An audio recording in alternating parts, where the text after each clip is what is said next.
have conflicts, we'll just put some stuff out and see how it goes. So we started making some stuff. We put out a pseudo first episode. It was just an unboxing episode on our little trailer. And then one of our cast members, who I will flat out admit to everybody else that's out there that, to all of you experienced Redditors that are out there, I don't know the first thing about Reddit and how it works and everything. I have no idea you were talking about it earlier, and I was just nodding at you like. By the way, I have no idea what I said. That was just me regurgitating everything that he had told me. Okay, so, good. I don't feel so bad. But he went and decided he was going to post on Reddit and say, like, hey, my friends and I have made this thing. What do you think? And we started getting all this feedback, and then I started getting messages, and then in the middle of all those messages, I got a message from you guys that was like, hey, we're another channel, and we'd really like to talk to you about it. And I was like, people want to talk to us about this? It was just kind of this weird, like, but it's just a bunch of idiots playing board games on camera, and we don't really understand where it's coming from. And we've gotten a lot of really, really good feedback. We've gotten, and even at this point, the criticism that we've gotten has all been actually really constructive stuff. It's been like, hey, I like where you're going, but I think you should try this, or you should do that. Right. And everybody's always going to have their opinion, right? Everybody's going to try to backseat drive the show. Yeah. And that's totally cool. But now, since we have sound, we're talking about the boardroom, and we have Jas here. Did we not have sound? Did we not? We didn't have sound. Oh, wow. Stuart! It's all, I mean, I can't fire you because I don't pay you anything. So. Stuart's fault. It's hard, right? That's why I put up with it like that. I know. I'm like, I put up with Stuart. So we're talking about the boardroom, and can you tell us what the boardroom is? So the boardroom is it's a series-based YouTube channel. So right now we're releasing season 1, and it's myself and the rest of with the overly pretentious name board members who are part of the boardroom, because we're super clever when it comes to names, and it's us playing board games. Our kind of departure is that you really shouldn't watch us if you want rules explained. You really shouldn't watch us if you want like a how to play video. Every once in a while we do an unboxing if we're like super hype about a particular title that we're playing. We'll do an unboxing, but mostly only if they're new. Like we did an unboxing for the Mansions of Madness newest expansion. Right. But some of the other titles you're not going to be like, look, it's Thoro, let's unbox it. Right. It's just there's so much of that content out there already. Yeah. Been on the market for 30 years. So we had a goal when we went into this of making something that so we taglined the show with Save the Dice. And the whole point of that was to talk about how, and nothing against the guys that are out there doing it, but and yes, I know how weird it sounds that we're making an online show based on what I'm about to say. But we think that getting around the table and actually pushing cardboard around and rolling dice and thumbing through books and actually making eye contact with somebody and actually doing all that is kind of slowly going the way of the buffalo. And we want to make something that encourages this is what it's like to actually be around a table with people again. The natural social interactions. The fact that you can have a discussion or a debate that doesn't have to be just anger and bile and just being spewed because you get that anonymity of the screen. And you actually have to see somebody's response and look in their face and actually have that discussion. I can tell you right now, I know that everybody at that table, not all of us agree on everything. But the board game kind of becomes the great equalizer. We all like to game. We like either co-op or competition or whatever it is. We like sitting around that table and we like the interaction of it. And I've learned a lot about these guys, and some of them that started as just cast members are now really, really good friends of mine because we've been able to be very honest at that table with each other, and find things out about each other. And there's some departing views at that table when it comes to pop culture or politics or religion, and there's a ton of different viewpoints that are sitting there. There's different sexual orientations at that table. There's different hair colors, and there's different backgrounds. There's different everything at that. There's huge age gaps at that table. But we've all been able to maintain a really, really healthy relationship in that very broken up group because we found that common ground, and that was the goal of the boardroom, was to us to sit around and play these games and kind of let conversation happen the way it would just happen as if it was in your kitchen. Right. Well, it's nice to see because there has been kind of this departure lately, and even in the tabletop gaming industry, which I didn't think was going to be as readily available as in the video game industry, where people are saying these negative things about one another and trying to tear each other down, even over the gaming industry, and I have this political view and that political view, and we can't just come together and agree to disagree or talk about what we have to say and try to see one another's sides. So it's nice to see you guys kind of having that table discussion because I've been in other situations where it doesn't roll out that way. Yeah, and I know Gen Con is having to deal with some of that currently. There is, and you know, in the con world, there's been for years now have been issues. And obviously we kind of we all know the huge one is obviously there's an over objectification of women at the larger cons. These women try and come and be fans of their big thing, and then you have I won't even say men because I've heard stuff kind of regardless at this point. There's just people that don't understand that there are limits and there's personal space, and people just can't respect that. But even just political views, like somebody will say a political view online, and then I have this big, huge following, and I'm going to go to this event or whatever, and then my huge following is going to come with me and attack this other thing. So that has been a little more prevalent. And I hate to say that I don't think anybody should be compartmentalized, but I do think you should understand, I guess, venue and like appropriateness. You know, I always just kind of grew up and always thought about, like, you know, there's the two things you don't discuss in a bar, right? You don't discuss religion and politics in a bar. Right. Like, it's just not... I kind of view, like, conventions and stuff like that the same way. It's like, look, if you're going to come in, you're going to have discussions with people. You came here because you have this common interest. And it's like we're hunting what to not like about somebody now instead of trying to find common ground. Yeah. Agreed. So I think it's nice to see your show where it's you guys coming together with not necessarily common ground, but finding common ground. Yeah. Even in the game. Within the game. And we actually talked about that in one of our early episodes on the channel is, you know, go find somebody's here. Go find a friendly local game store. You want me to go check on that, or you want to go check on that? I'll go check on that. You want me to go check on There's somebody at the door. That, like, never happens, but there's, like, incessant pounding and stuff, so Jas and I are going to talk. Yeah. Wait. Hi. I'm going to talk. We're in the middle of a show, sorry. No, it's just She stole the I'm in the chair. That's awesome. So I never get to be in the chair, so while Vince is gone, I'm going to be in the chair. So, go ahead, Jas. So, Wait, you know... I'm not in the chair. I got to go. Wow. That was fast. Hi. That was cool. Was it Girl Scout cookies? It was Spectrum. Oh. Spectrum. The internet provider showed up. We don't even have fast speed, and then they interrupt our show. God. Okay, go ahead. Yeah. And action. And squirrel. No, and we actually talked about that, how we thoroughly encourage, go and find, whether it's at a local game store or at a con or those meetup websites like meetup.com or a Facebook group or whatever it is, but physically go sit down with somebody, but try to go find what you have in common with those people. Don't go for the purposes of finding out what you can hate about them. And you know, you're going to find what you aim at, like, and you'll hit it. Like, if you're only aiming at what can I hate about you, if you keep aiming at that and you keep shooting, you're gonna hit it. You'll find it. Typically, you will find what you hunt for. And we just, I don't know. A lot of us. One of our other common grounds things down there is that I think the idea of being around the table and not being isolated again is that I think the isolation. I love that the internet has given everybody a voice. I think that's incredibly important because people can be heard. And I think when you need to be heard, you should be heard.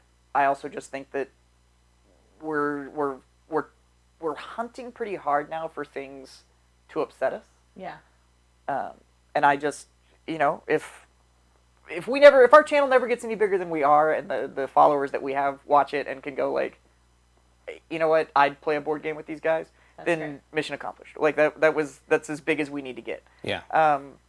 If it encourages somebody to go find a board game store and sit down and learn something about somebody else that they otherwise wouldn't go talk to, cool. Then we did our job and we got to play board games while we were doing it. So I'm not saying that our show's going to change the world. I just think, I guess for us it was, there's enough people out there yelling about all the stuff that they hate. So cool, we'll make a show where we're going to sit around and yell about all the stuff that we love, and That's awesome. Cool. and we'll see what that does. So when did you come up with the idea? And hey, I'm gonna put this together, make it happen.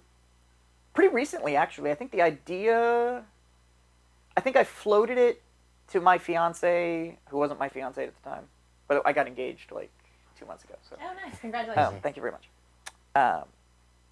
So I floated it to who was my girlfriend at the time, now my fiance, that I wanted to do this probably late August, early September. And being who she is, she literally said, "Babe, if that's what you want to do, then let's do it." She didn't say let's do it. She said, "I think you should go for it." Yeah, I think That's exactly more of what it was. That's exactly what you did. But regardless, she didn't give me any reasons why not to do it. She didn't give me, do you think you can? Do you think, would anybody even watch it? She didn't. She literally was like, you have the cameras, you have the board games, like, go for it. Later on, she told me, I give him 2 weeks. Yeah. It'll be done, and then now we're here like 6 years later. There you go. Still cranking. Yeah, no, I totally thought, he would get all hype about this and do this for a couple of weeks and then be like, it's like a lot of effort and stuff. Nah, never mind. But he keeps dragging me in, people. Yeah. I thought it was out. It's over. You like the candy, though. But No, we're not allowed to give me any more candy. It's No not a candy. thing. Don't give me straight pixie sticks all day. Yeah. Yeah. So Play a that board was game with me after that. See how fun that is. anytime. I don't mind. So I get in trouble when I have to play miniatures with my friends because I do tend to have a little bit of a, imagination hyperactivity kind of problem. And I don't like measuring and taking long bits of time, and I just want them to jump on each other and attack each other. And then I'm touching too many things. Yeah. I love that look. No. So I'm with you. I won't call them out by name, but there is a couple of cast members on the boardroom that are big miniature war gamers. Mm-hmm. And as much as I like the models and the sculpts and the paint jobs and everything that end up on them, and I can admire them from just an artistic standpoint, I seriously don't get wargaming, and I've tried. Okay, same, ditto. I've tried, and the reason I don't get it, and if you're watching, I'm talking about you. I don't even know why I'm being coy. I make fun of him on the show all the time. So just be coy now, and then we'll have to turn into your show to see exactly who it is you're talking about. See if you can figure it out. So I'll leave it as as an Easter egg. I don't get it, and he's trying to drag me into this game, and it's an incredibly popular war game, and there's two of them. No, three. Is it 2 or 3 on the show that play 40K? 3. It's 3, right? 2 of them leave me alone about it. 1 will not leave me alone about playing 40K. And it's the new system? Actually, Or is it? I don't know. You're Sure. He plays actively, so I'm assuming it's the new system, unless there's some sort of vintage. It's a lot easier. Unless than there's some it sort of was. vintage league. It's a you lot can more go play. streamlined than it used to be. Yeah, but I don't like buy to win, man. I'm not a big pay to win guy. Sorry, Games Workshop, but Well, I just want to play with all the models. They're really they're cool, beautiful. And they're sculpted and they're beautiful and painted. that's Melissa what he's trying to says do, put right? them on He's- blast, son. he's trying to. It's expensive. It's expensive as all hell. Yes. It's like $1,000 to get in. $1,000 to drop. Right. Who says to put him on blast?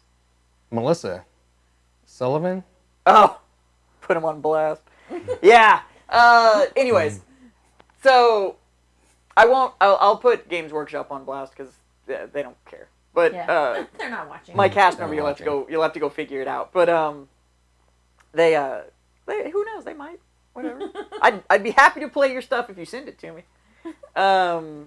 But yeah, $1,000 to get in. There's just a lot of other board games I can get into. But he's trying to drug dealer me, right? So he gave me a model still in a box. Because as a hobby, I do build models and I paint and all that kind of stuff. From Gundam and all that kind of stuff. Right. So he's trying to do the whole first one is free thing. So he like slid me a box that had this really cool tank model in it because I had mentioned I might get one eventually to paint just because I like the sculpts. I will give it to Games Workshop. Like their models are awesome. They are. The especially the vehicles. I think they're absolutely beautiful, and you can go kind of bonkers with them. So he was like, "Oh, don't worry about it, man." I was at his house. We were playing another game.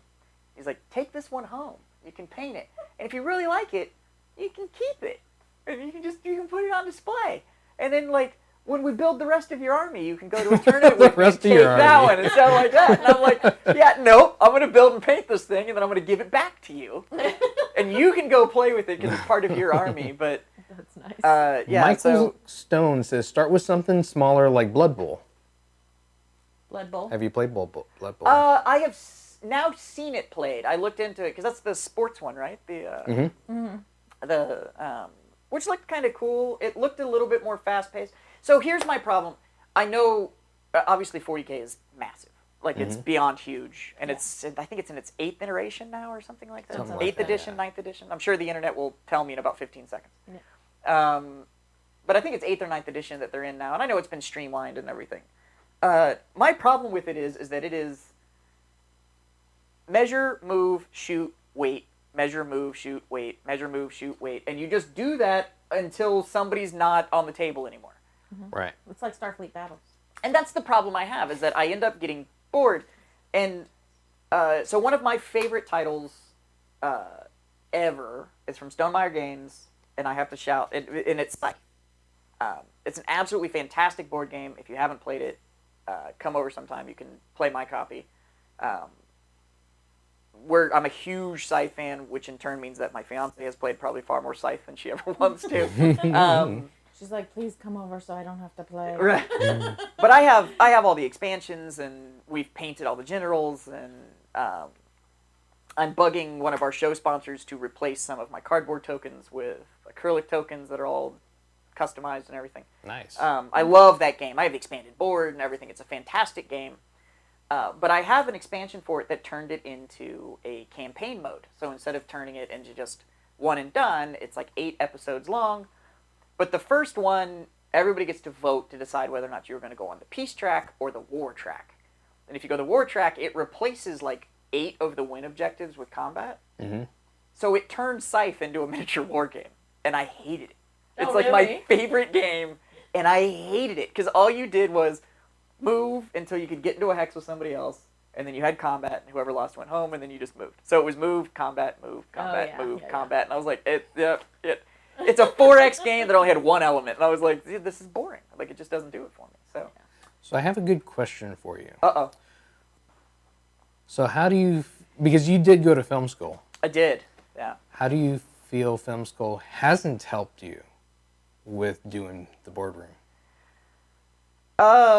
Pacing is definitely the production schedule is definitely the thing. So, you know, film school works a lot with like you're going to graduate because you've made this 15-minute short film, but you get 6 months to prep making this 15-minute short film, and it's 6 days to shoot. And I went to a great film school. Yeah. And there's some amazing talent that's come out of there and gone on to do huge things. But it definitely, one thing that it did hold me back on was definitely structure. To them, it's step A, step B, step C, step D. And they don't, it's not great when all of a sudden you decide to, like live format like this, right? So, like this is a live format. And my show is essentially live format, except for we're not actually broadcasting live. We record it, but we don't, like if somebody makes a bad move, we don't cut and roll back and do it or whatever. Like we just let the game roll with it.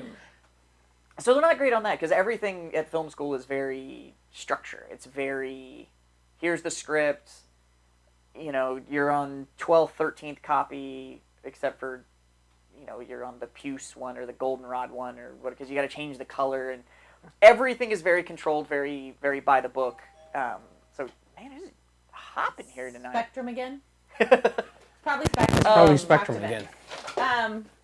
So, y'all don't script what you say No, when you're absolutely, there. Board, absolutely not. That is all off the cuff. Well, So and we tried to do that. We've been married for 20 years. So Yeah. when we do this and then we bring our guest in like we did with you 30 minutes before the show, and we kind of talk to you and get to know Right. you, and it's kind of an organic thing.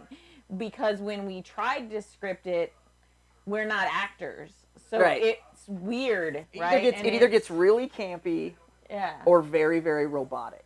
Yeah, and it was Um, super like robotic. yeah. Like I need to say this thing next, and I'm supposed to talk about this 'Cause thing, right? When you try and script it, you default back to like you default back to like Pat Sajak, right? And it's like, and next we have. And next, we're and going to it's- talk about this thing. Yeah. Yes, it was awful. Let's watch that, and it's all over YouTube, right? So the guys that do the reviews and stuff, and they're like, well, if you look here, the beauty of this. And now they're gonna miniature- leave me alone.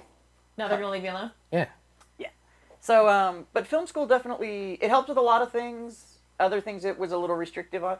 It's a little, I also got pretty spoiled going to film school. So, while you're there, you have access to everything.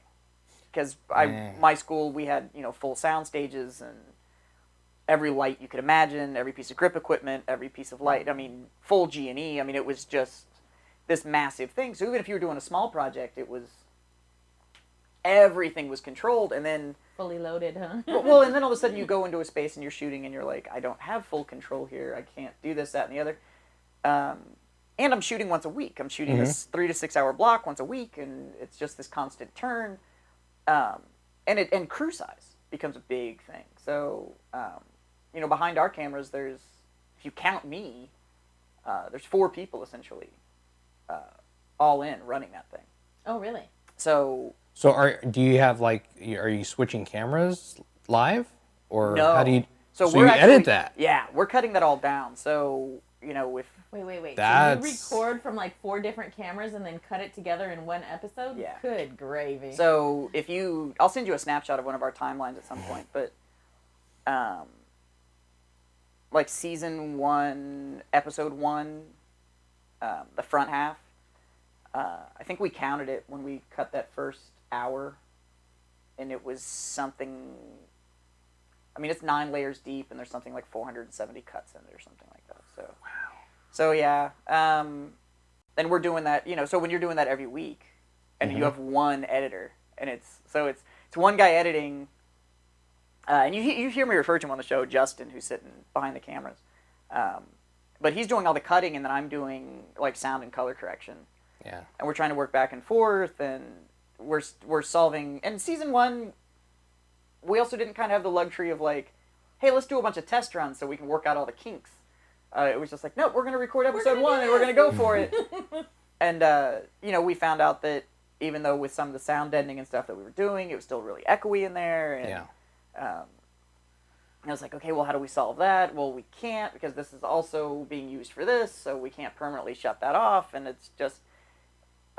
Season 2 should see some improvement. Season 1 was definitely a learning curve for us, which is also kind of one of the things that. Oh, we have your channel on there, and it says #teamwork.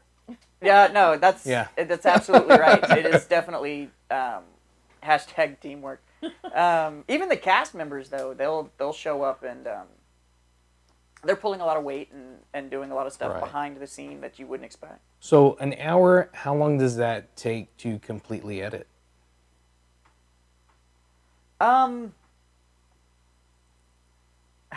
Start to finish? So generally speaking... With every aspect included. All the graphics and the special effects and all that stuff. Because we do a lot of graphics work. To cut an hour, I'd be willing to bet Justin's probably got 25 or 30 hours into it. See? For 1 hour. I know. Yeah. So I'm a school teacher, and that's the new career of the future, is to be a famous YouTuber, right? You used to want to be a basketball star or something, or a pop star, and now it's to be a famous YouTuber. And I keep trying to tell my students, it's not just they walk into a room and all of this fun stuff happens and they record it magically when it magically happens, and then you put it out on the web and it's you're famous. It's not that easy. It's hours of stuff, and sometimes it's retakes and it's things like that. Although, and that didn't look right. That being said, what I will tell you is I believe that there is a huge part of YouTube that likes to talk about how, like, your YouTube channel will be so much better if you have this camera, or if you buy this crazy expensive software, or all you need is these $1,000 lights and all that kind of stuff. What it really boils down to is content. If you're making content that people actually want to watch, it doesn't really matter what you're recording it on. Right. Just make good content. Whatever you have access to, shoot on that, edit on that, whatever you can do, put it together. But yeah, it's time consuming. It is not as simple as, like, I know it looks like these blogs that are huge and it just looks like they're just walking around talking to their camera and then they just upload it. Yeah. They're not. No. These guys that have, 2, 3, 4, 7, 10 million subscribers, these guys, yeah, they're shooting it in a day, and then, they're 8, 9 hours in the booth editing to get that 15-minute episode out. That makes it look like they're just walking around New York. Some of the big guys, Casey Neistat and all those guys that are huge, Casey knows what he's doing. I mean, that guy can edit. He understands audio quality. He understands how edits work. And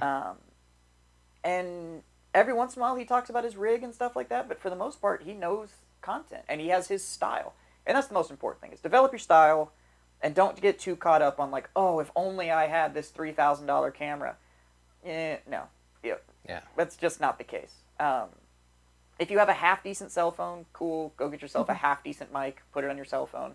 Most people are watching your content on their cell phone anyways. Right. So it doesn't really matter if you're shooting your YouTube channel on a Red that doesn't compute down to your iPhone. Like, it just doesn't, the compression doesn't make it. I'm sorry. So do you guys have a list of games that you want to kind of go forward with? Do y'all vote on them? How does that work? We have a benevolent dictatorship down at the boardroom. Okay. That's nice to know. No, I take recommendations from my cast members. Nothing. I wasn't looking at you like anything. I take recommendations from the cast members. There's some that some of my cast members are super excited about that really want to play. So those are in the running. For the most part, we're trying to keep our finger on the pulse of kind of what's coming, like what's in the pipe. Right. And what's going to be coming down that either we're just excited about or whatever. And at the same time, we look at stuff and, like, how well is that actually going to show up on camera? I know this deck building game looks amazing, but nobody wants to watch me draft for an hour. Like, it's just, it doesn't make for great, again, it doesn't make for great content. So you don't necessarily want to do that deck building game on camera because it's not really going to work all that well. Does everybody want to watch the 950,000 millionth episode of Settlers of Catan? Maybe not. Yeah. And there's some other really classic titles that we would love to play. But again, we modeled ourselves after kind of a legendary channel. I think those of us who know it are probably figured that out. You probably know what I'm referencing to. What you were talking about, There's certain titles that they played that I'm kind of just avoiding because I'm like, look, we already kind of ripped off the idea, so let's not completely copy everything they're doing. It's more of a respect thing. It's more of like I think what they did was absolutely fantastic. And some of their content came down to, who reached out to them, who sponsored them, who provided them with titles, so. And I've read and heard and some stuff like that about kind of what happened to them later on. I'm not going to speak on any of it because I have no facts whatsoever about. It's all just it's rumor mill stuff that I heard.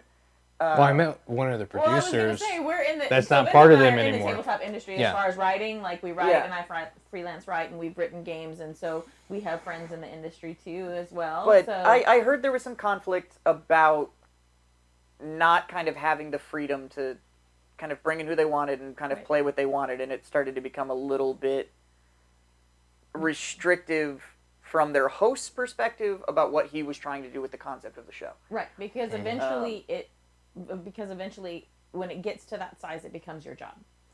Which I don't think that bothered him. I think what ended up really bothering him was that he couldn't pick a title that was maybe like the best fit for the people that were coming in, and everything was kind of being force fed. Right. Mm-hmm. And I think that's probably where the break was. But again, he had the luxury and the drawback of being underneath a much larger channel. Right. He had that Yeah. huge production company behind him that was able to provide him that source. And there's a lot of money sunk in that show. I mean, Right. and so, right now, I don't know, I seriously doubt it'll change. So, but I will just say right now, the production company that puts on our show, I own. So, Well, there you go. ultimately, I only have to answer to myself, which is going to let us do some other stuff. We have started our list for season 2 that are all pretty much mainstream games. There's a couple of us though that like to kind of get off the beaten path and play some stuff that nobody's ever heard of, and so we're talking about spinning off another kind of thing that's more of like kind of the unpub, like super indie kind of That track. would be fun. I'd love to see some of that. Pretty much the same format, but instead of you watching us play this game that BGG's been blowing up for, months now, it's Yeah. like, nope, this guy actually mailed it to me, and here's Yeah. like one of the 15 copies that exist, and we're gonna play it, and if you really dig it, he'll send you a P&P, or you can buy a copy straight from them, or whatever. That would be really cool. I'd like to, as an indie developer, I'd love to see something like Yeah, that. and kind of, and the other thing that we think it could provide, and if there's any other indie developers that are seeing this and want to talk to us, that's cool. Get a hold of these fine folks. They know how to get a hold of me. Or I'm sure like you can stick my email. Oh, or yeah. something Yeah, somewhere. Well, we're part of the San Antonio indie Oh yeah. gaming. So there you go. Yeah. So they know who we are. But the other thing that we want to do is, as we build a channel and get more feedback, is we want to be able to play them and give a legitimate, honest review at the end of the play and be like, I really liked this. I didn't so much dig that, but without just digging into the rules. We learn how to play it. We play it just organically, see how it fleshes out, and then let the viewer base also go like, well, it looked like this was working really well, but this didn't, or that art style's not really tagging me or whatever. And it essentially gives you a focus group that can go like, okay, cool, you're on the right track here, here, and here, but maybe you're falling a little flat in here and stuff like that. So it does come with that caveat that we want to do it, but it's also going to be like, yeah, we know you gave us a copy, but that doesn't necessarily mean that we're gonna say it's a fantastic game. Like And that's it hard may be for a lot of developers. A lot of developers hear, don't right? want to hear it, and they don't want to give the game out there unless. Hey, I get it. When we first did that Reddit post, and there were some people that came in and started saying things and whatever, and my first response was to want to go in and be like, "Well, you try making one then." Like, Yeah, right. Yeah. because there's that argument of like critics are just the ones that wish they could do what you do. Right. Yeah. But at the same time, then you have to go look at the math, right? And it was like a really loud 5%. Like 95% of the people that watched us, commented, or anything like that, it was all positive. But you just have that really loud 5%. But it's super easy, especially when you're creating something, just to zero in on that thing and be like, "Why did you say this?" Yeah. And but you just have to like go and 95% by any average is absolutely fantastic. A+. Even hell, But even the also, health inspectors give even you if an A they at hate it 95%. though, that doesn't necessarily mean it's a bad game, because there's a game out there for everyone. There's Hate. tons of people that will love the game. I just sat here and went on a rant about 40K, and they've got like all the money in the world. So While we're ranting about games, let's talk about Game of Thrones. No, I'm just kidding. yeah, Let's not. While we're talking about games, let's talk about Game Expo. Oh, okay. You want to be like that? Shameless plug? No.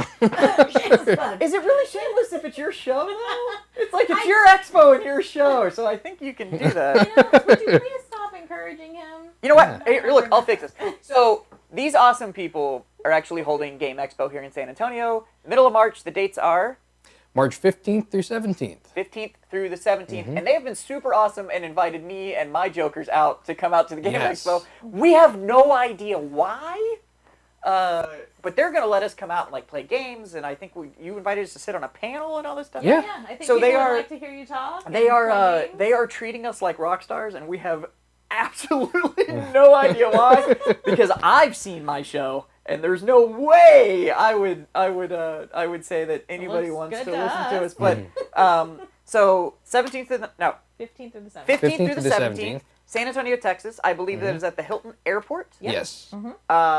Tickets are super affordable. Mm-hmm. There's going to be some indie developers there. There's going to Yep. be a bunch of board gaming and RPGing going on. Chris Leader from from Calliope. Well, he does several different- different things, but yeah, he did Roll For It for Calliope, and he has Trainmaker with AEG, and he just came out with a new steampunk one, and everything just went out of my brain, but he has lots of titles, and he's going to be there. And he's going to be talking about it. He's been in the industry for he's not that old. He's very young, and he has yes. I love you, Chris. So he's going to be there. It's going to be awesome. And He's got a good game resume. He's really yeah, good. he does. He's got a very good game He resume. does have a good game resume, and he's actually like a ton of fun to play with. I'm Like, sure. He's ridiculously goofy, so it's going to be a lot of fun. And then See, we'll not as have- shameless if I prime the pump for you. That's nice. We're gonna have miniatures gaming, RPGs, and what we've asked of most of our volunteers who are coming out to run games is that they do a lot of demoing, so that people can come and try it and get a feel for it. And if you want to learn So- how not to play a game, you can come find the Come boardroom play with members, them. Yeah. and we'll teach you exactly how you shouldn't play board games. Because that's what we're very, very good at. You're And like, matter of "What? fact, the How more simple?" simple the game, the more we will reference the rule book, because we